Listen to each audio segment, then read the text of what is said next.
64টা জেলায় 64 জন আইন শৃঙ্খলা বিষয়ক স্বরাষ্ট্রমন্ত্রী থাকলে কেবল মন্দ হতো না। টুকু আসে টুকু যায়, এই আসে এই যায়, কতক্ষণ থাকে তারা নাকি বুঝতে পারে না। মাননীয় স্পিকার, আপনাকে ধন্যবাদ। মাননীয় স্পিকার, আমার বক্তব্য মূল্যস্ফীতিতে মানুষের জীবনে নাভিশ্বাস উঠা প্রসঙ্গে। 180 দিনের অগ্রাধিকার তালিকার মধ্যে এই সরকারের প্রথম 3টি কাজের একটি ছিল আইন শৃঙ্খলার উন্নতি, 2 নম্বরে ছিল দ্রব্যমূল্য নিয়ন্ত্রণ এবং 3 নম্বরে হলো জ্বালানি খাতের নিশ্চয়তা।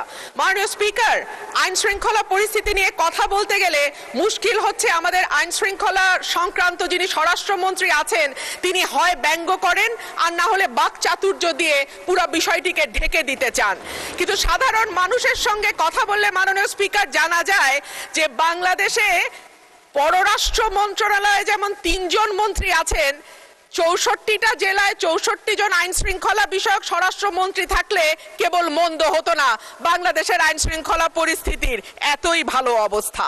আর মাননীয় স্পিকার, জ্বালানি নিয়ে আর কি বলবো, তেল আর গ্যাস আর বিদ্যুতের ব্যাপারে মানুষ বলে, দুষ্ট লোকে বলে অবশ্য, ভালো লোক না, টুকু আসে টুকু যায়, এই আসে এই যায়, কতক্ষণ থাকে তারা নাকি বুঝতে পারে না।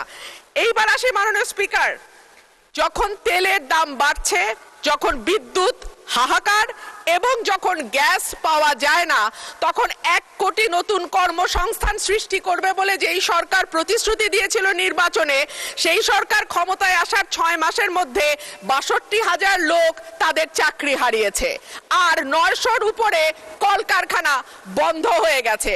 সো নতুন আর কর্মসংস্থান কি তৈরি হবে মাননীয় স্পিকার? যারা আছেন চাকরি করছেন তাদের চাকরি আর কতদিন থাকে আল্লাহ মাবুদে জানে। বাজারে যখন মানুষ যায় 80 টাকার নিচে কোনো সবজি নাই, ডিমের দাম কয়েক দফা বেড়েছে, চালের দাম, বিশেষ করে মিনিকেট যে চাল বলা হয় এটা নাকি খায় না, তারপরেও তো কেউ কেউ খায় মাননীয় স্পিকার, যখন দ্বিগুণ হয়ে যায় এবং যখন আমরা টিসিবির লাইন দেখি তখন